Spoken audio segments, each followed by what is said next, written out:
Tell whether of the following is certain to happen, impossible can happen but not certain.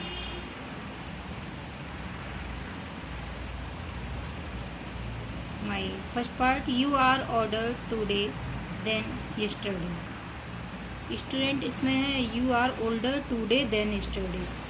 इसमें आपसे पूछा गया है कि आप जो है आज जो ओल्डर हैं कल से, जो आपका यस्टरडे मीन्स जो कल जो आपका बीत चुका है उससे, तो it is certain to happen means ये आपकी कंडीशन होगी। Clear.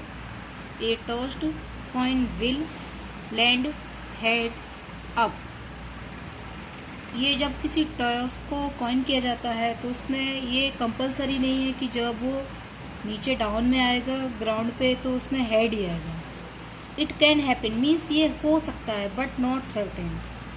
A die when tossed shall land up with 8 on top. It is impossible, क्योंकि डाई में आपने देखा है 1 to 6 तक ओनली डे नंबर होते हैं, इसमें 8 पूछा गया है, 8 टॉप पे आएगा तो इट इज़ कैसा हो जाएगा, इम्पॉसिबल। ये मीन्स ये कंडीशन नहीं हो सकती है। The next traffic light seen will be green. It can happen but not certain. Student ये जरूर नहीं है कि आप जब भी कहीं जा रहे हैं तो ट्रैफिक की जो लाइट है वो ग्रीन ही होगी, है ना। हो सकता है रेड भी हो, मीन्स इट कैन हैपन हो सकता है बट नॉट सर्टेन, लेकिन ये कंडीशन जरूरी नहीं है ना।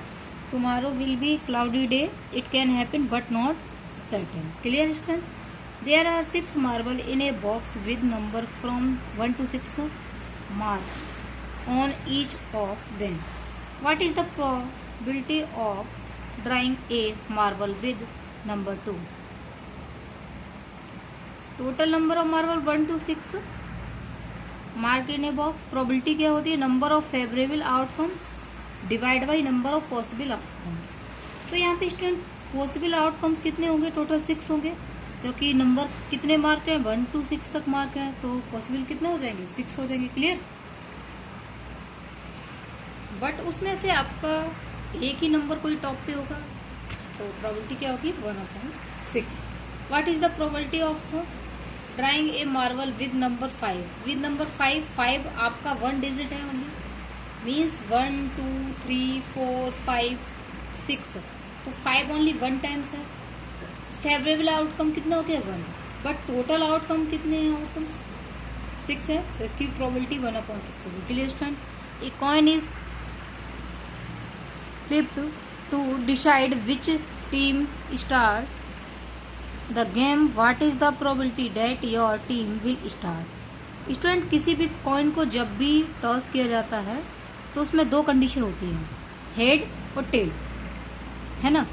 तो कोई भी आपका चाहे हेड हो, हेड की प्रोबेबिलिटी पूछी जाए आपसे तो हेड ओनली 1 फेवरेबल आउटकम्स हो गया, और total outcomes head and tail 2 हो गए। तो यहाँ पे कंडीशन क्या होगी, प्रोबेबिलिटी की 1/2। क्लियर।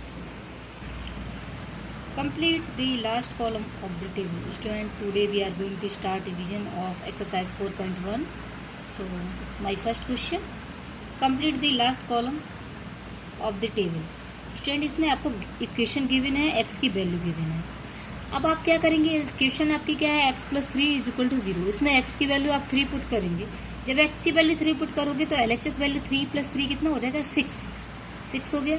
RHS में कितना है 0। अब ये बताओ क्या दोनों वैल्यू इक्वल है, वो इधर 6 है इधर 0 है, तो इधर क्या हो गया नो। यहाँ पे स्टूडेंट हम लोग क्या करेंगे, LHS में 0 पुट करेंगे। x की वैल्यू क्या गिवन है आपको 0, तो 0 पुट करेंगे तो हो जाएगा 3 = 0।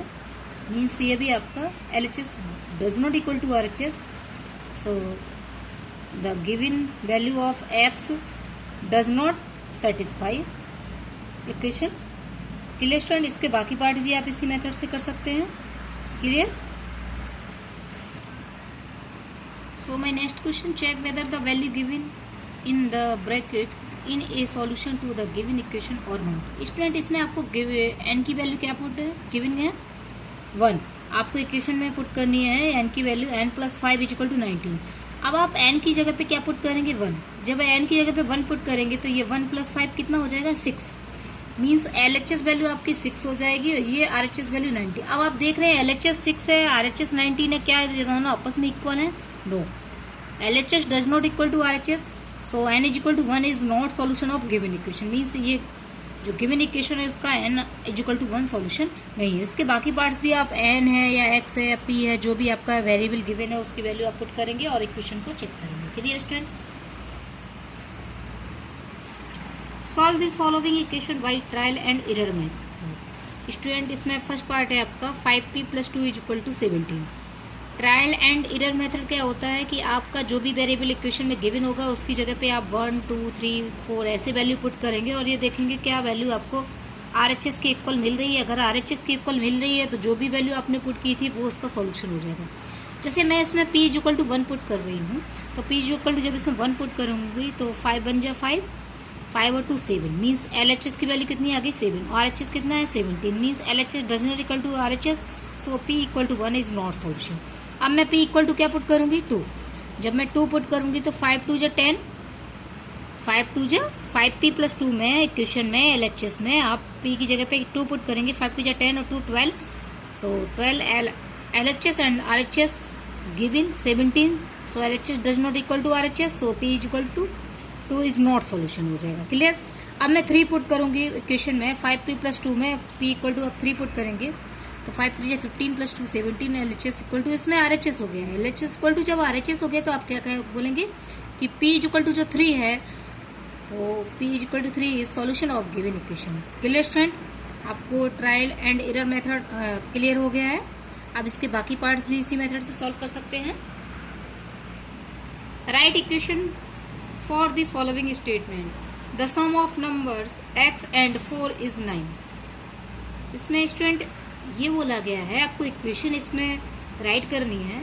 सम ऑफ नंबर मीन्स सम किया गया है किसका, x का और 4 का, इज 9, मीन्स x और 4 को ऐड करने पर सम करने पर कितनी वैल्यू हो रही है 9। तो इसको कैसे राइट करेंगे इक्वेशन में, x + 4 = 9। Clear? My next part, 2 subtract from y। 2 को सब्ट्रैक्ट किया है किससे, y से। y से किसको सब्ट्रैक्ट किया है 2 को, इज 8, और वो वैल्यू किसके इक्वल है 8 के, तो 8 के इक्वल हमने कर दिया। क्लियर? सो इसके बाकी पार्ट्स भी आप इसी मेथड से स्टेटमेंट को रीड करेंगे और उसके अकॉर्डिंग इक्वेशन राइट करेंगे। Clear? Right the following equation is statement form. Student जो क्वेश्चन नंबर 4 था उसमें आपको स्टेटमेंट गिवन था, इक्वेशन राइट करनी थी। इसमें आपको इक्वेशन गिवन है और स्टेटमेंट राइट करना है। जैसे ये p + 4 = 15 गिवन है आपको, तो इसमें आप p + 4 मीन्स ये सम है किसका है, p and 4 का, तो इसको आप क्या राइट करेंगे, the sum of p and 4 is 15। Clear? अब इसको 7 को सब्ट्रैक्ट किया गया नेक्स्ट पार्ट में, किसमें से, m में से, तो 7 subtract from m is 3। Clear? Think आपको ये क्लियर हो गया होगा। इसके बाकी पार्ट्स भी आप इसी मेथड से सॉल्व करेंगे, रीड करेंगे अच्छे से। Set up an equation is the following cases. Irfan says that he has 7 marbles more than 5 times marbles permit has Irfan has 37 marbles।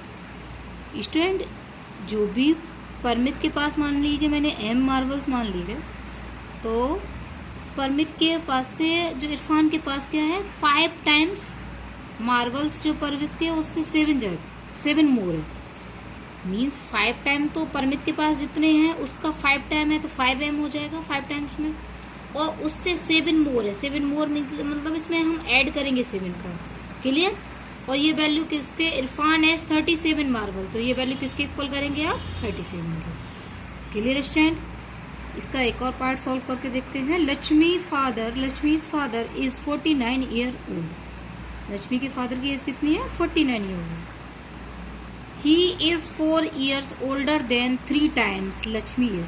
अगर मैं लक्ष्मी की एज y मान लेती हूँ तो लक्ष्मी के फादर की एज उससे 3 times है, तो 3y हो जाएगी ना। And older than 4 years means 3 times से 4 years और भी ज्यादा है। 3 times तो है, उससे 4 years और वैल्यू क्या है, ज्यादा है, वैल्यू मोर देन है।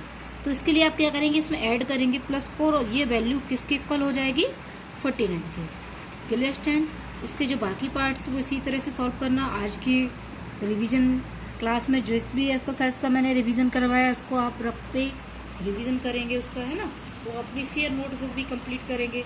आपको किसी भी तरह की किसी भी क्वेश्चन में कहीं पे भी प्रॉब्लम है तो उसके लिए आप फ्री है, मुझसे डिस्कस कर सकते हैं।